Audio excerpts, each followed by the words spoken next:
It is available on a streaming service called Viki. Never, never heard of that. You can call me Vicky. Vicky! Welcome to Recotopia, a happy home for recommended movies, shows, and music from two people you can definitely trust. Trustability varies by region, no guarantees implied.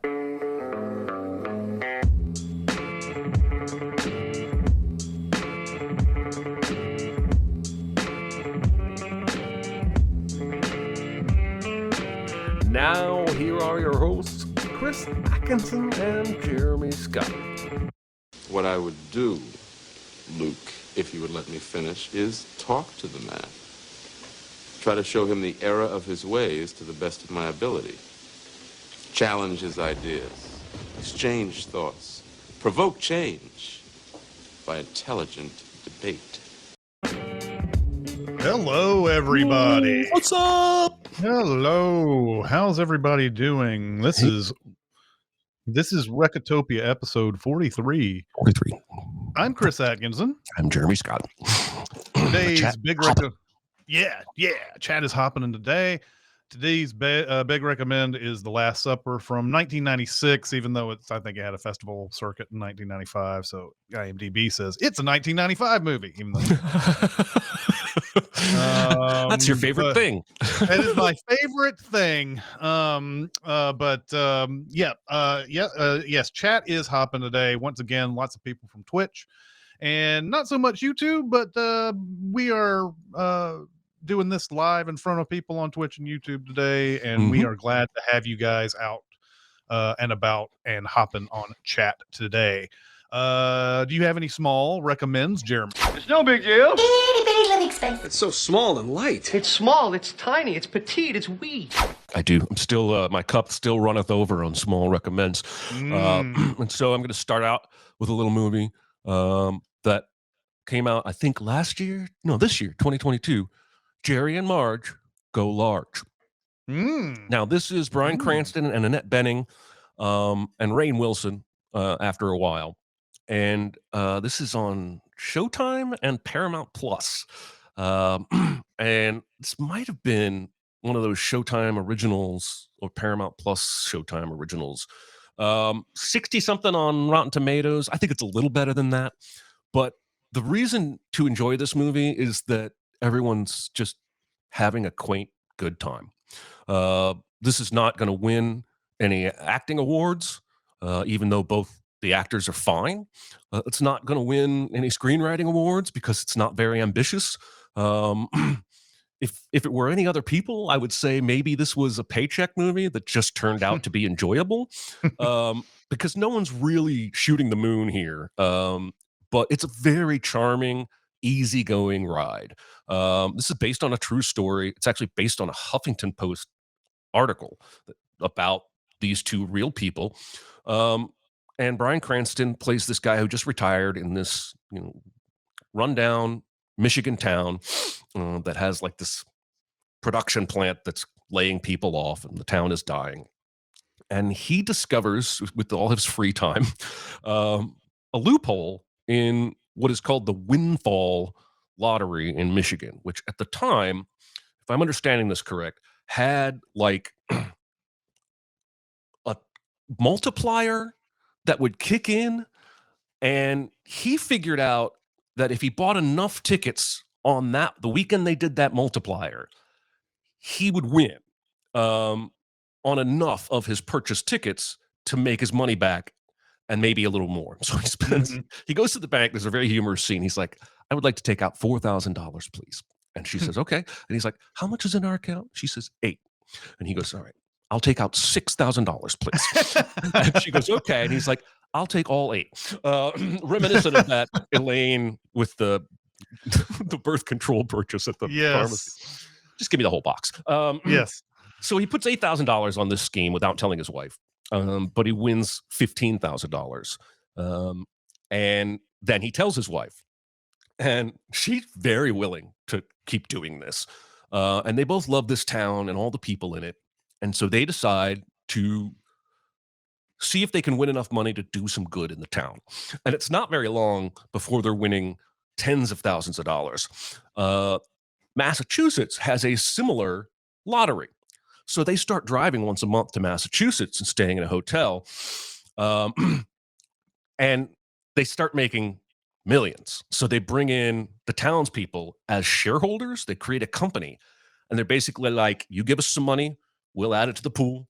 We're going to win. Whatever percentage you put in, you'll get back. And this is guaranteed to work. And they end up signing up like 50, 60 people in the town. And at this point have still not gotten caught. And this requires them to print so many tickets. They go to Rainn Wilson's gas station and ask to buy like 10,000 tickets. He's like, that's going to take me 8 hours to print out. I can't do that. I've got a job. And so that cuts to them. And now Bryan Cranston and Annette Bening work for the gas station, and they just stand there printing out their 10,000 tickets. And it gets to the point where they spend 5-6 days in a row, 12 hours a day, just printing out goddamn tickets. Jeez. But they're minting money. And I think that's pretty much where I'm going to stop, because at that point, it's discovered that there's another group who's doing the same scam. Of course. And these are shitty Harvard kids with dickhead personalities. I do want to shout out this actor. His name is Uli Schlesinger. He's really good. Yeah. I hadn't seen him before, but I guess he's in Search Party, the TV show. Oh, yeah. Yeah. Anyway, it's a pretty interesting ride from there as to what happens and how everything is resolved. And I really enjoyed it. So again, it's on Showtime, Paramount Plus. Jerry and Marge, go large. Give these loopholes that people find in contests sometimes. Those are always fun to read about, right? Because when people make a contest, they think, oh, this will be cool, and they don't think about like any potential issue that could arise from that, until somebody who's like really thinks about it and thinks through the whole thing. It Well, like reminds Adam me Sandler. Oh, go ahead. I was about to say Punch Drunk Love. Yeah. Where he's getting all those little tops of cans and boxes and stuff so that he can get that free vacation to Hawaii, and which is just a metaphor for Adam Sandler's own life. But Sure, but I think that was based on a real person who found a loophole. And then I think there's a documentary out or coming soon about a guy who somehow won what Pepsi thought was an unwinnable contest for a Harrier jet, and had to sue them to get the jet.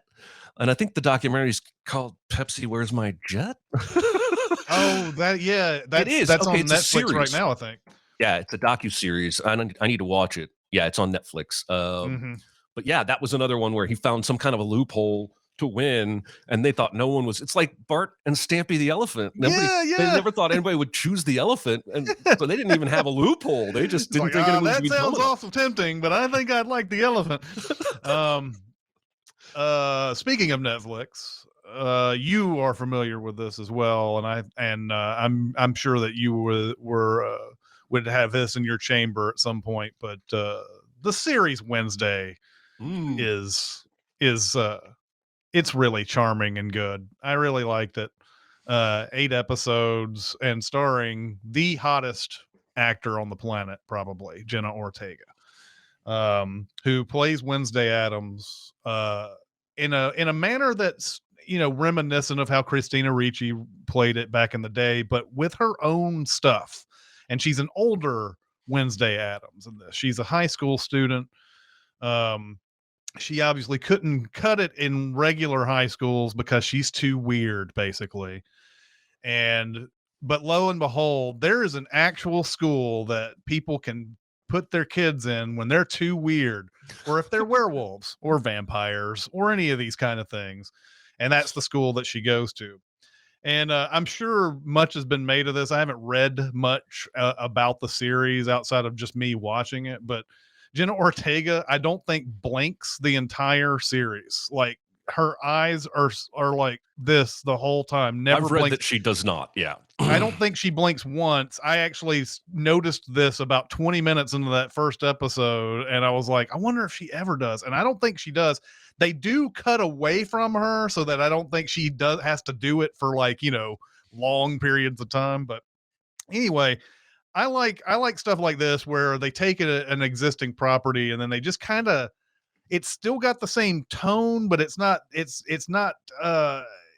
doesn't have to be an Addams Family again. It's based on one character. And she goes to the school, and very soon we find out that there is some creature out in the woods killing people. And the local cop thinks that maybe it's a bear, but it doesn't seem like a bear, but it has all the hallmarks of maybe a bear. But it's also close to the school where a lot of so-called weirdos are, and he thinks that possibly one of these kids who goes to the school is one of those weirdos. So one of those it could be somebody who transforms into this big beast. And so Wednesday is sort of doing she's a detective basically in this series, where anybody in the school could be that person, but she's trying to find out anybody in the school could be the beast. But she is going around basically like talking to everybody and learning things about the history of the town this school's in and history of the school itself. And and Christina Ricci herself shows up as a plants professor or something like that. And and she and Jenna Ortega have a couple of scenes, and it's really kind of wild watching them. Usually when you see one of these like, oh yeah, she was in the other thing and they put her in the new thing, it's just a cameo. But Christina Ricci actually has a real role in this. Oh, nice. But anyway, lots of good actors in here, and Jenna Ortega, I love her to death. Ever since Scream, that new Scream came out, which I did not like that much, but she was really good in it. I have seen her in just a billion things, and I think she's just one of these. She's one of these that's going to be our like Florence Pugh or something like that. Yeah. That's going to be in a lot of like really big stuff in the next few years. You know, I think every time an actress comes along like this and goes from nowhere to everywhere, I should just assume she was a Disney child star, because Jenna Ortega was. And I only learned this yesterday when this video is going around of her on this show where I think she played like the middle child in a big family. And she turns to the camera and says, if my life was a day of the week, it would be Wednesday. And she's like 11 years old at this point. And so the clip's going around saying she predicted this, that she would get this role. I saw her on Kimmel the other day, and she said that one of her first acting jobs was in a McDonald's commercial, and she was doing Happy Meal stuff. Oh, wow. And it was sort of like I guess the actors were rotating whether they would be fries or the burger or the apples or whatever. And she said she always ended up as the apples. And now she hates apples and throws up whenever she sees apples, because she's disgusted by them or whatever. Nice. So anyway, she's a spirit animal of Cinemasins. And anyway, Wednesday's a ton of fun. I wouldn't say like, hey, this is like groundbreaking television or something like that, but it's really fun. I think if you like Harry Potter, it's not Harry Potter. It's not them learning how to be weird. They're already weird. It's just it's got that school aspect to it, and all these different cliques and things like that, with people who have different kinds of abilities and everything. So it has that kind of feel to it, and it's just a lot of fun. Jenna Ortega has some really fun lines in it, and unlike some of the Addams Family stuff that I've seen in the past, how where they will say something is negative is actually positive, Yes. and sometimes that's great in Addams Family. They actually really hit it on the head that something negative can be positive. But sometimes you're like, I'm confused, because sometimes you say that you're sad and you really mean that you are sad. And sometimes you say that you're sad and it's beautiful that you're sad. So I don't know what you're talking about. In this one, it seems like they really, really thought these out whenever she says something that's like a little bit ironic in tone.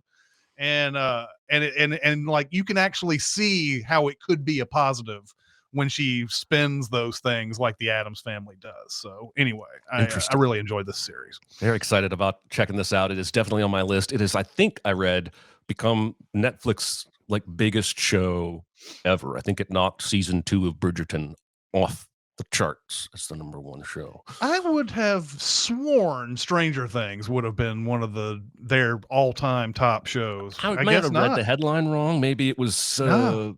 non-horror. I don't know. I don't know. I wouldn't be shocked. I wouldn't be shocked if Bridgerton was their top But also, series. these headlines are written after the streaming service just says a thing. There's no reason to believe whatever they say is true. Mhm. They may just be trying to hype this so that people hear that and think, "Oh, I haven't seen it yet," but everyone's That's seen it. very true. Very true. And more you realize you have to be skeptical of almost everything that you read, and it sucks. So all right. All right. I'm going to go with my second small recommend. It's an Instagram account. I'm going to spell it out because I'm not sure if this is a name or just letters. And I apologize that this is a little weird, but once I get into it, I think you're going to appreciate it. The Instagram account is Ksrhoads. I think it's Ksrhoads, Rhoads. Hit me up on Twitter if you need the link. This guy, I believe he's like a jingle writer and studio musician. I think he lives in Nashville even, but he has started a new series where he spins one wheel that has his favorite music acts, and then he spins another wheel that has popular children's songs. He has a 2-year-old daughter. And so the first one he does is that Baby Shark song. And I forget what the band is. Let me log into my own Instagram and see. So he spins and gets Baby Shark and Radiohead doing Baby Shark. Oh, nice. Then he does Bon Iver doing Wheels on the Bus. Then he does Dave Matthews doing the Sesame Street song. But he eventually does Beach Boys, Beastie Boys, Bob Dylan, The National, Pearl Jam, and the most recent one is a Hamilton riff. This is not just cute, ladies and gentlemen. This is incredible. What's going to keep you wanting to follow this guy is that he does dead on musical and voice, basically impressions of these artists. Like he does the Dave Matthews Sesame Street, and he's like, wishing my clouds away, gonna get down, and there's like a clarinet in the background. The sound it's mind-blowing. The comments are all like, how do you keep doing this? And then the Hamilton one is his. I can see why he hasn't done another one in a couple weeks, because that Hamilton one's going to be impossible to top. It's incredible. But if you like music and you like interesting takes on stuff, this is the best musical impressionist I think I've ever heard since The Simpsons. The Simpsons were always great at riffing on, like their Flaming Moe's song sounds just like the Cheers song, even though it's not just like the Cheers song. This guy is that good. So check it out. I think you'd be able to at least maybe watch 1 or 2 videos if you don't have an Instagram account. But if you have an Instagram account, you can watch them all. And it's weird to recommend an Instagram account, but the content is just that good. So there you go. Yeah, I definitely want to see that. I like the idea of him going all out instead of doing the cutesy thing, like ha ha ha, this is Dave Matthews Band, blah blah blah, and you get a couple of things that kind of sound like it, and he's going full out with instruments and everything. He's like, I want to make this good. Music videos, he enlists his friends. The Beastie Boys one is my favorite, because the Beastie Boys do the ABC song. It's like 3 minutes long. It's incredible. You said his name is Ksrhoads or Ksrhoads. Rhodes. But it's Rhoads. Oh, Rhoads. I'll tell you what. Okay. Oh, there it is. Somebody, Slab, just put it in the chat down there for you. Good. Awesome. Thank you, Slab. All right. I'm going to recommend a movie that I watched a few weeks ago. I'm not going to remember every single detail about it, but it's really good. Decision to Leave. The new Chan-wook Park movie of Old Boy fame. This is a really detailed like mystery movie, and it's got a lot of like ins and outs and twists and things of that nature in it. So I'm going to talk to it up to a point, and then I'll let the viewer decide if they want to see this. So, okay. A detective goes out to this mountain where there's a guy lying dead, and they don't know if this guy fell off or he was pushed off. And you see like a sort of kind of this investigation, like what happened to him. Like, well, he definitely and when he fell off, his head hit up here, and then he hit here, his head hit here, and then he hit down here, and it shows you the spots where he definitely like crashed into the mountain or whatever. And so the investigation immediately goes over to this man's wife, who's a much younger woman. And she doesn't seem to be all that upset that he's dead.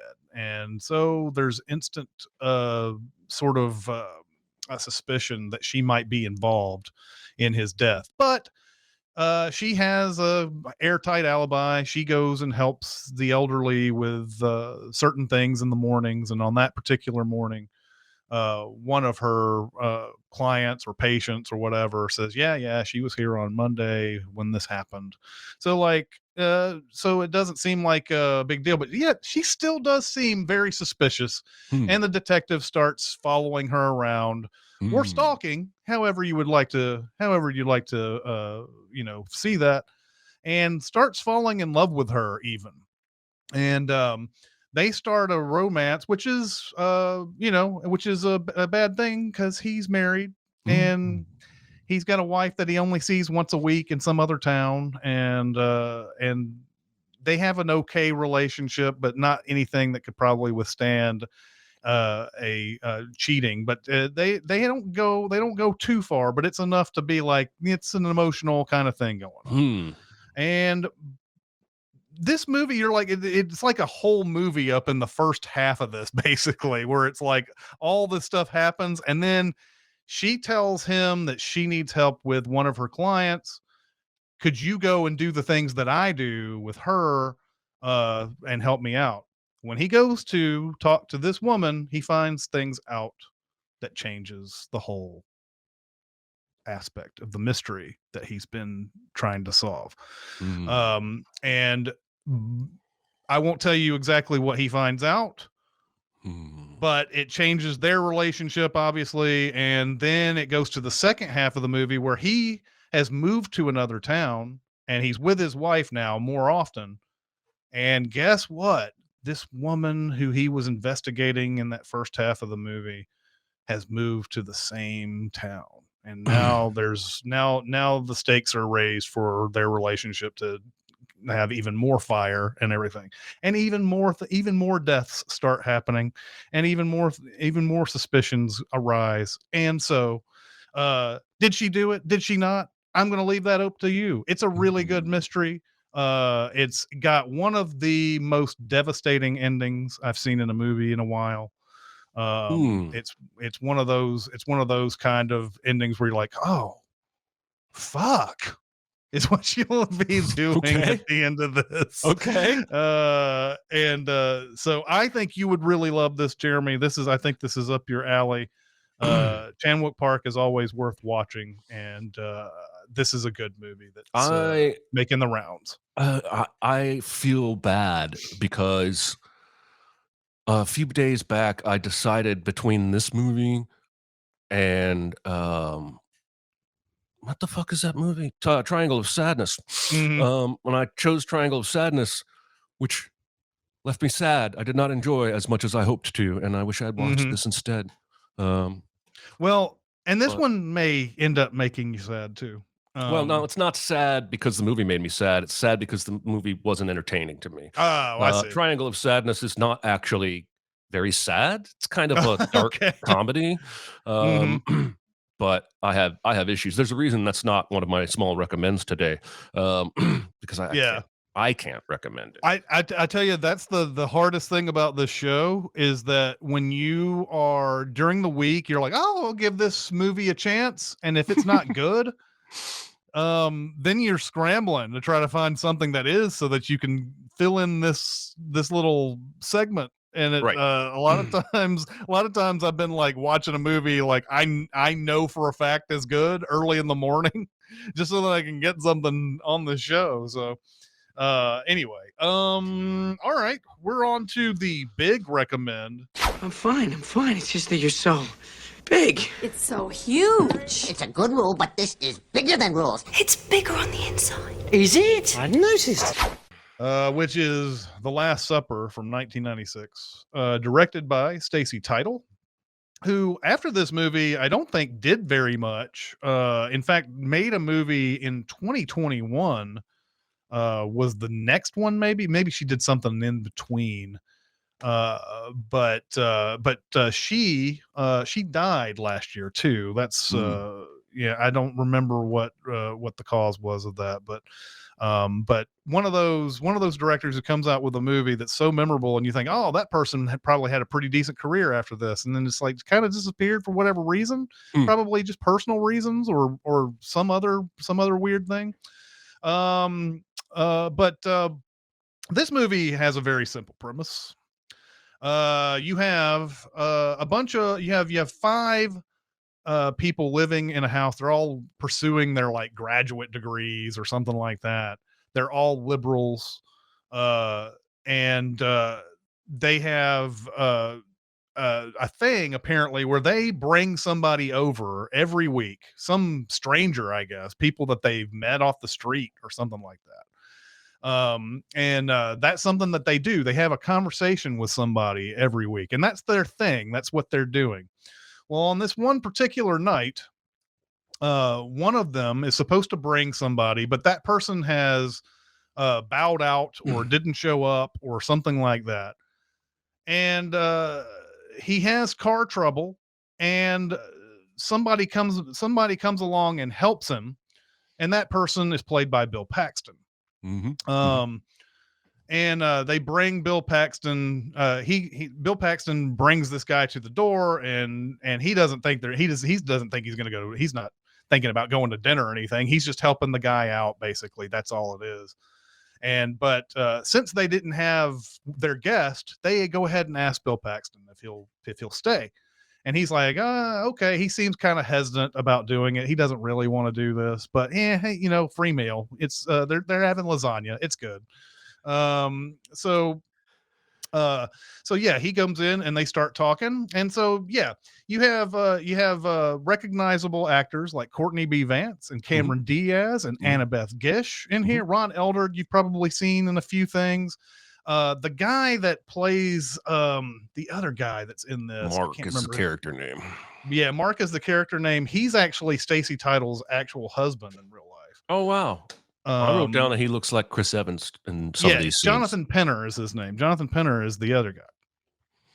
So they're in the middle of this conversation, and Bill Paxton starts saying a lot of stuff about Hitler, and he seems to be apologetic of Hitler, and it's such a stunning thing for these people to hear anybody say anything good. Like, they have never heard anybody say anything good about Hitler, but yet here there is somebody in their house right now spouting pro-Hitler propaganda, basically. And so it gets really bad. It gets really, really bad, to the point that Bill Paxton wants to prove a point, and he holds one of them at knife point and threatens to rape one of them, even though he's just kidding, quote unquote. And it gets far enough that he himself ends up stabbed in the back. And so at first, all of them are upset about having killed somebody, but they're trying to justify it. They end up justifying it by saying he was a bad person. And it all is based on this whole argument about, if you go back to Austria in 1909 and you find Hitler and he hasn't done anything yet, and he hasn't done anything bad yet, do you kill him? And the sort of the idea is, it doesn't matter if somebody hasn't done anything bad yet. If you feel like they have bad tendencies, maybe it's a good thing to kill them, which is a weird thing for a bunch of liberals to think of, but we're in movie land. And so that's how they justify ended up killing Bill Paxton, and they bury him out in the backyard. And then the idea comes to the point where it's like, he said that, Bill Paxton said something to the effect of, liberals never do anything. Republicans go out, right-wing people go out and do stuff that they believe in, and the liberals are always bitching about it. And so these guys all come together and say, you know what? We should start doing stuff about it. We're going to find people who are in the news and we're going to invite them to dinner, and we're going to poison their wine, and they're going to die in front of us, and we're going to make a difference in the world. So it becomes a parade of celebrities basically who came in to do work. Bill Paxton apparently did this part with it was like a week off doing Apollo 13. He came in to do this part, which is really fun. That is But fun. you have people like Charles Durning, who's making his second appearance on a big recommend. Yes, he was in the indeed. Hudsucker Proxy. We have Jason Alexander. We have Mark Harmon, who may have, I don't know, he may have the funniest part in this. He's the one who makes me laugh the most, I think, because he says all this stuff about like women are the dominated and the men are the dominators and all that.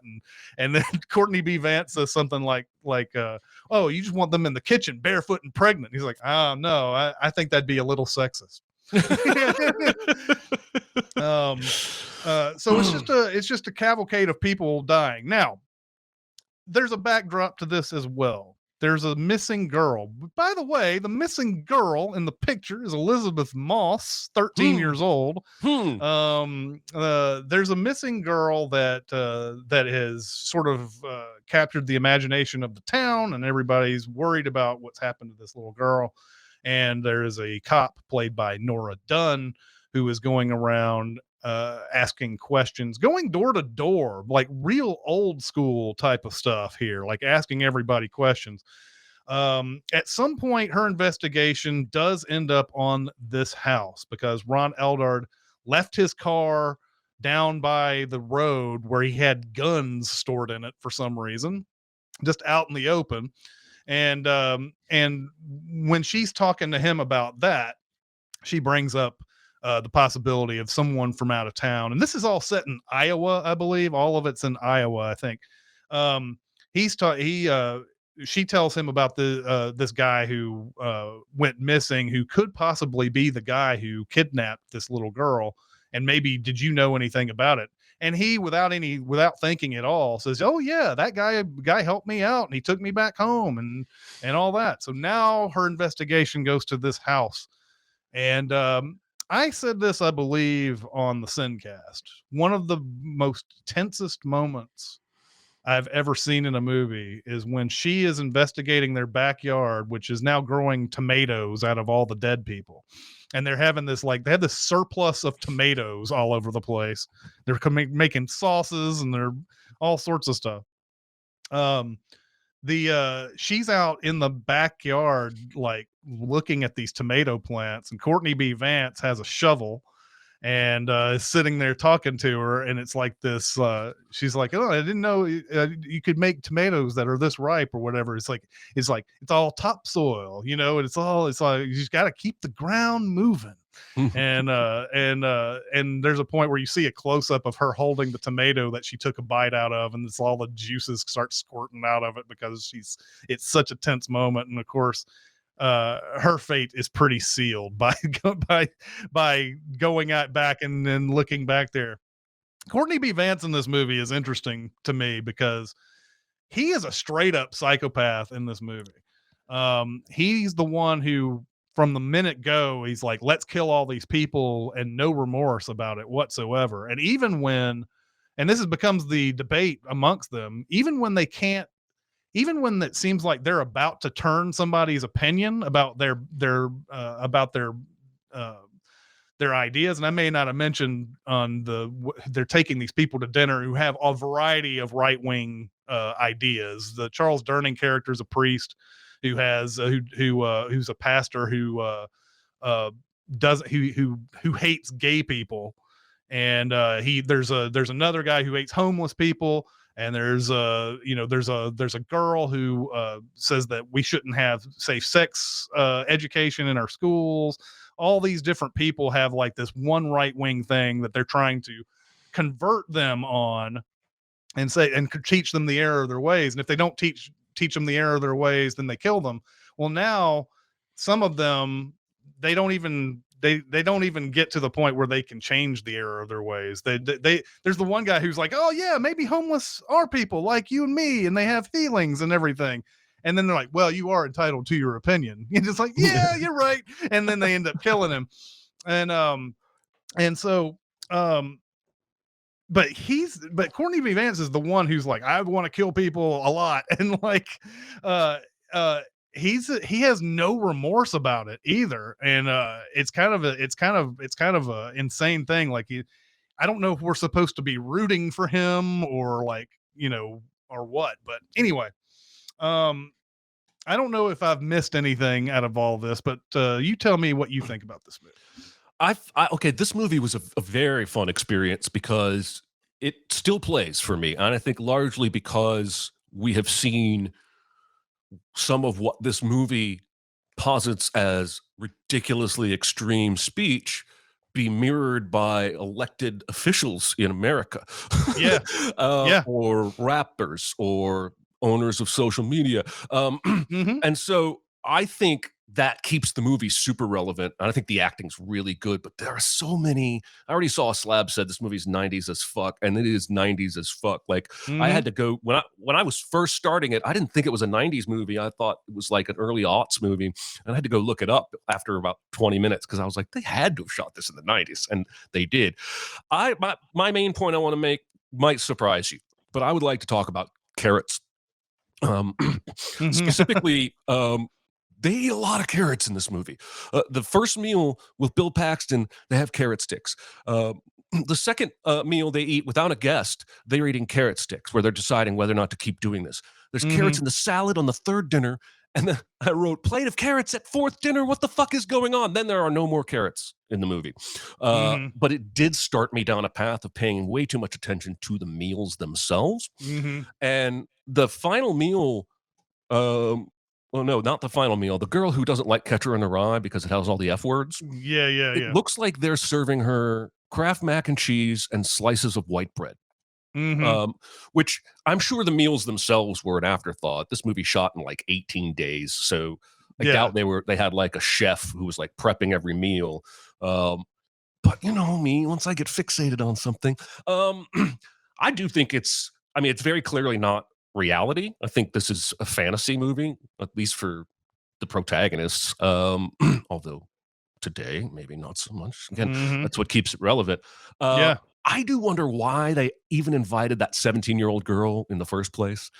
Yeah, that's a rough scene, by the way. A really rough scene. Because of how vulgar it gets, but also that sort of suggests they brought her into the home willing to kill her if they couldn't change her mind. But she's 17. Yeah. People don't know who they are at 17. There's just parroting what they've been taught. So the movie carefully does not tell you like who invites each of these people. Only a couple of them, who invited them. But that scene was the one that stuck out to me as maybe they wouldn't shoot that today if they were making this movie today. Definitely wouldn't have Courtney B. Vance say what he says to her, which he is no different from the monsters he's killing once he says that. And that might be the point as well, is that he's no different from who they're killing at that point.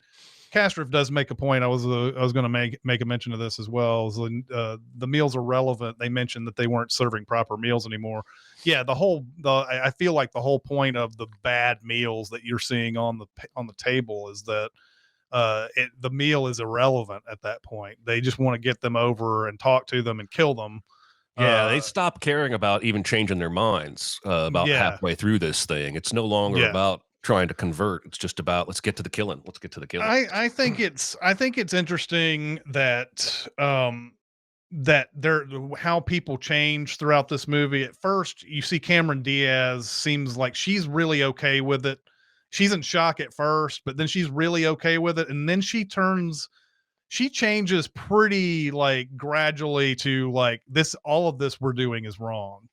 The Jonathan Penner character seems like he's okay with it, but he's obviously like he loses his ability to even have sex with his girlfriend after a while, but she's totally okay with it because you can see she's like dying to have sex with him, and he's like no, I can't do it. I can't, I'm thinking about this too much. Courtney B. Vance is always a psychopath in this movie, and then Ron Eldard is also kind of a psychopath in this movie. So it's fun seeing some of the character changes throughout this, and people realizing that, hey, this isn't the coolest thing that we're doing, and ultimately leading to the Ron Perlman appearance, which is the centerpiece of this movie. Ron Perlman is playing, I think, a Rush Limbaugh at the time kind of pundit back in the 90s.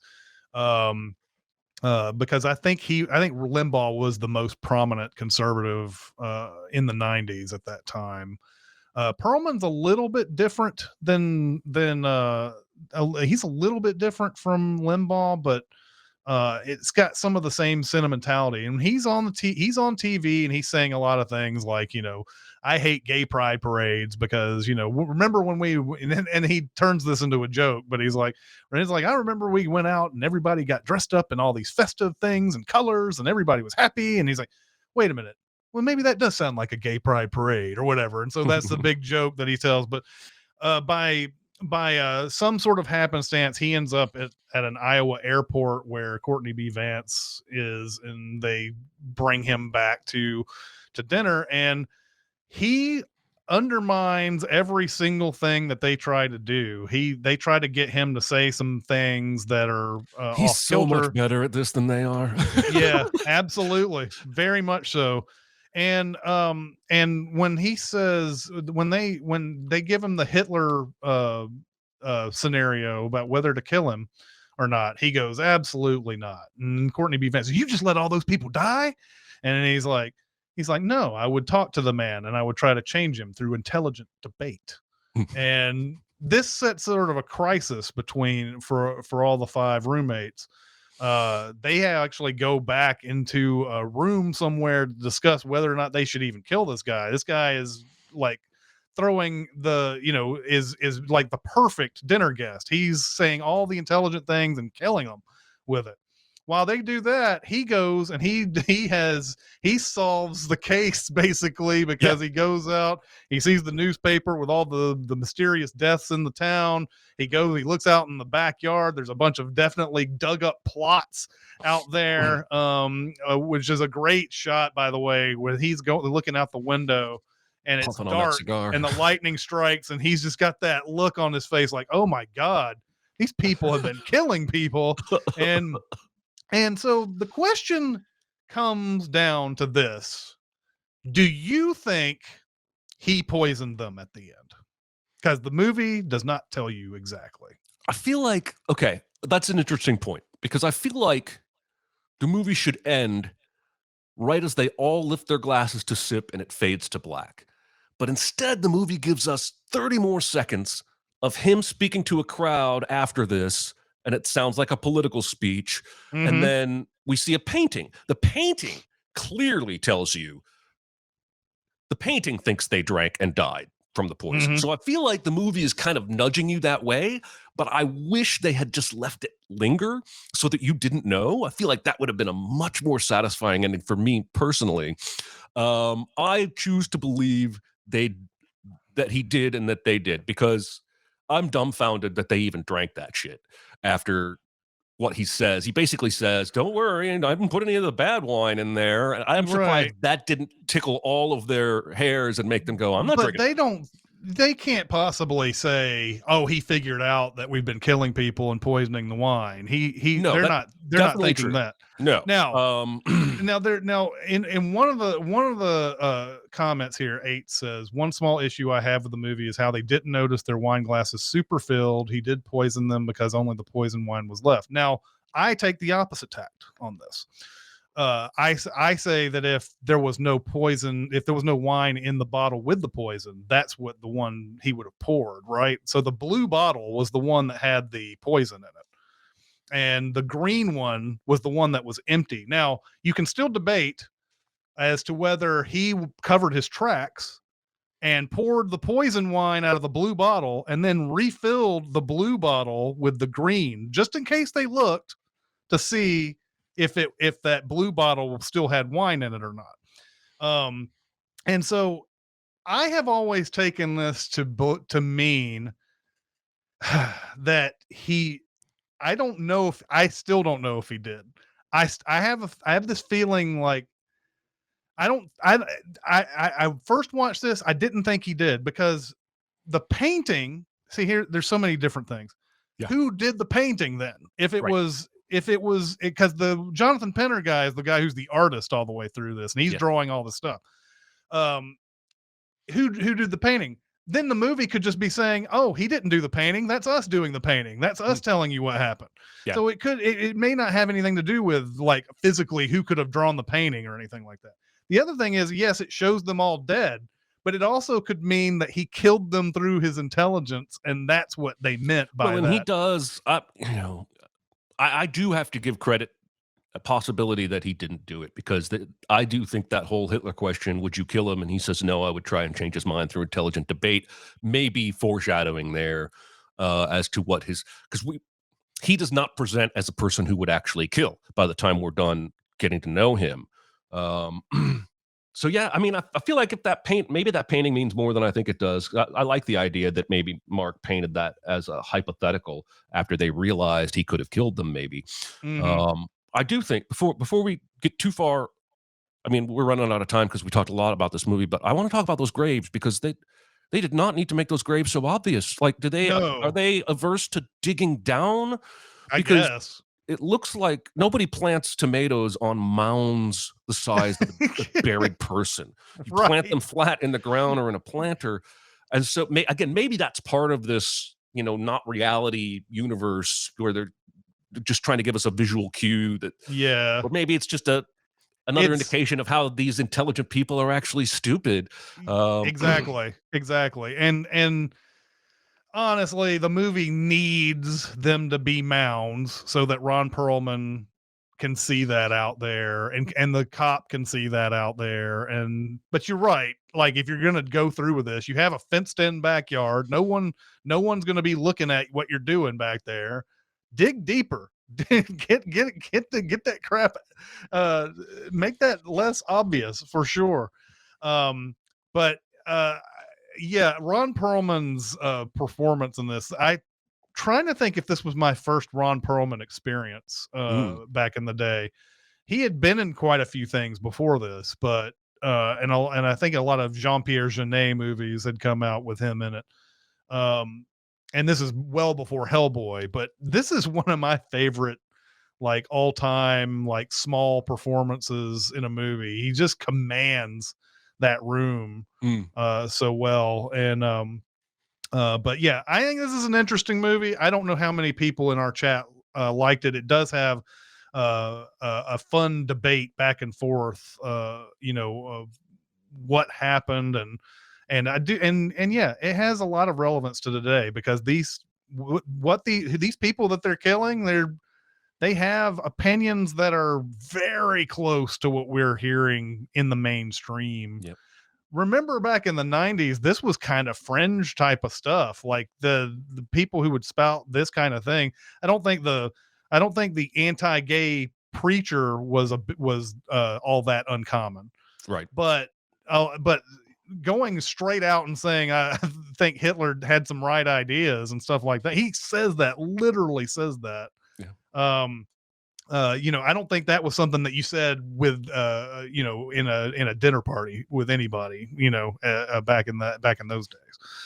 But it's a really fun movie, and I think it does hold up for the most part. There are some parts in it that I think you would definitely change for today, but who knows? Maybe it needs to be this in your face in some cases. It's weird when a movie comes along that has a second relevance like this, or it was maybe just eerily prescient. Who knows? But yeah, I enjoyed it. I enjoyed getting to watch it again. All right, especially that Bill Paxton, man. Yeah, man. All right. So, what is going to be your double feature for The Last Supper? Be very, very quiet. Secret? What secret? Our dirty little secret. I tell you something I've never told anyone. I feel like the double feature, the obvious double features are The Hunt and Arsenic and Old Lace, where people are killing, one for political reasons, one using arsenic in a wine. it's just too on the nose for me, even though my ultimate choice is also pretty on the nose. I've flirted long and hard with Widows, where it's a group of women whose husbands were into crime, and they decide because now they have no money and they owe a gangster that they're going to do crime. And they have pretty ideological reasons. But I ultimately felt like my pick needed to have two things: murders and some comedy, like dark comedy. Okay. So I'm going with Heathers, which is Heathers. pretty on the nose, but it has some accidental deaths based on the first death is accidental, where they're just trying to teach somebody a lesson. They have what seem to be good ideals. They were wronged by most of the victims they go after. It's got a dark comic undertone. It just doesn't have the cliffhanger ending that this one has, because they basically get away with it in Heathers. And Heathers, if you have not seen it, is full of triggers related to suicide and gunplay and things like that. If you know that going in, you do a little research. Hopefully, you won't get triggered. But I think that would be tonally and topically the right way to go to double feature this thing. Heathers is excellent, an excellent movie, and potentially a big recommend one day. But I like this choice as well. Dark comedy with lots of deaths in it. You can't go wrong if you're double featuring these two. So I'm down. Absolutely. I've flirted. I'm saying like 5 or 6. I did flirt with Very Bad Things, which has an accidental murder and Cameron Diaz, and that murder leads to even more crime to try and cover up the murder. But that movie's so bad, I cannot ask anyone to ever watch. No, I was sitting there thinking the same thing. I was like, Very Bad Things would be I don't know, a spiritual double feature for this, but it's not good enough. Right. Just not. And then they made the female version of this with Rough Night later on, so which is just as bad. I hated that. Pretty much the same movie. All right, really what is next week's movie, Jeremy? Well, listen, I saw some comments last week hoping for some Christmas movie on Recotopia. And my initial reaction was, well, the problem with that is the spirit of the show is trying to expose movies that maybe you haven't seen in ages, or movies that we like that aren't mainstream popular. And Christmas movies, by almost definition, are mainstream popular. Many of them, like Elf, gets watched probably every year by millions and millions of people. I don't want to recommend Elf because I'm not bringing you anything you haven't already had access to. But I did think of a movie set at Christmas time that we've talked about and flirted with, and I'm going to go ahead and recommend it, and that is The Long Kiss Goodnight. This is so good. This is Rennie Harlan directing, his wife, Gina Davis, Sam Jackson, script from Kiss Kiss Bang Bang guy. Shane Black, who's Mr. Christmas. Mr. Really Christmas, by the way. He sneaks Christmas into so many movies. This movie is available on Paramount Plus. It is available on Showtime. It is available on a streaming service called Viki. Never heard of that. You can call me Vicky. Vicky. Yeah, Showtime and Paramount Plus looks to be the best place to see it. It's 1996 action comedy set at Christmas, and we're gonna have a good time because I haven't seen this in probably 15 years, but I know I love it. I saw it last year because we interviewed Rennie Harlan for a movie that he made last year, and wanted to get some questions in about this movie as well.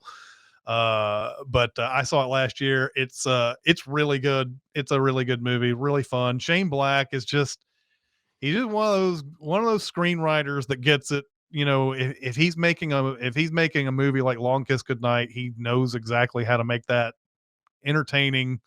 Yep. So I can't wait to see this again as well. This is fun. It's a lot of fun. Awesome. Maybe time for a question or two. Yeah, I think we got time for a question or two. Question. I got something to say. I want the truth. I am listening. What actors are the most irreplaceable in their roles, so that if that movie had been made with a different actor in that role, the movie would not have ended up as good as it was? Keanu Reeves in The Matrix. I think that it's pretty clear, even though Will Smith was approached to be Neo. and I think that's why I thought about this, is that I'm sitting there thinking how this movie would be, how The Matrix would be if Will Smith had been in it. And like, I don't know, man. And I think the whole movie is different. It may still be good, but like, there's something about Keanu Reeves and the way he is, and that whoa type of thing that he is going through these movies. You need to have somebody like him. Will Smith puts on the air of somebody who's a lot smarter, in the role, even though Neo is technically supposed to be kind of a smart guy. He knows his way around computers and things like that. But I've thought about Will Smith being in that Matrix that Keanu Reeves made, and I just can't see it. And by the way, we have seen this in real life with Speed 2 when Keanu Reeves wasn't in Speed 2. And we saw how bad that was. Listen, Jason Patric is an incredible actor. What the fuck did they do to him in that movie? He's turned into wood. I don't know. I have no idea. Oh man. Well, listen, I want to make a distinction here, because I think a person can be perfect in the role, perfect casting, but still not be, quote unquote, the only person who could have done it. For instance, I think if they actually had cast Tom Cruise as Iron Man, God, I think he would have killed that role. I think Robert Downey Jr. is incredible. I think he was perfectly cast, but I'm not sure he was the only one who could do it. So in the spirit of the question, I'm giving you Andrew Garfield in Tick, Tick, Boom, because even though I still think that movie is like a B for me overall, I have never, ever seen a performance that electric. And I feel that he just became that guy. And it's just really rare for me to see somebody that electric. And so I thought about who are his contemporaries that might have gotten this role, and it just makes me shiver every time. And there's this story Lin-Manuel tells about, because he cast him without knowing if Andrew could sing. And so Andrew was doing these singing lessons, and Lin-Manuel's hiding behind the corner so that Andrew doesn't know he's there. And he hits this high note. Lin comes running around, hugging him, goes, "You can sing! You can sing!" Which just makes me think, I mean, they could have dubbed the singing, I guess, but it just makes me think how perfect Garfield ultimately was, because Lin-Manuel he probably knows this person as well as anyone. So that's my answer. I just kind of remember seeing this and going, we've never seen this side of Andrew Garfield before, I don't think. Right. He's got a new gear on this one. In the chat we have Josh says Robert Englund as Freddy Krueger. Yeah, sure. Good answer. Castro says Rami Malek and Mr. Robot. Slab also mentioned the RDJ and Iron Man one. That one, I mean, clearly, I think Tom Cruise would have done great too, but I don't know if they would have gotten him for 6 or 7 movies either. So agreed. JC says also the actor Matt Damon in The Martian. Yeah, that's a good one. The kid that played Ralphie in Christmas Story. My answer is that extra in The Last Castle. The one without him, that movie bombs. That's correct. The movie, I sad to say, did bomb, even with that extra who was me in the movie. So I don't know what we're going for there, but I think you're right. I think that movie loses something without my presence. So. All right, I think that's probably going to do it for today. All right, yep, that's going to do it for this week. Next week is The Long Kiss Goodnight. That's a good movie. I know everybody's going to enjoy that one. That's going to be a lot of fun. But anyway, that's this week. That's a show. That was a show right there. One show in the bank. We will see you guys next time. Thank you so much, chat, for coming out. Thanks, there everybody. And cranking it up. So we'll see you next time. See ya. Bye.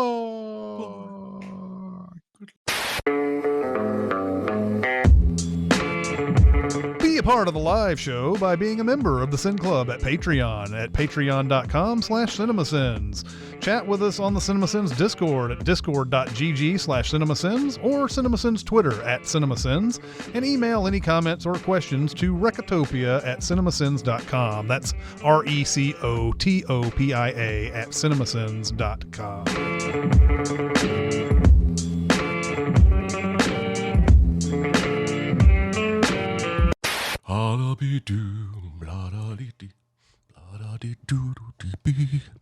Seeing this trending quote from Jennifer Lawrence, I think it's the Wrap does this actors interviewing actors series, and she and Viola Davis have a conversation. And the quote, I haven't seen the whole conversation. My guess is this is probably being taken a little out of context.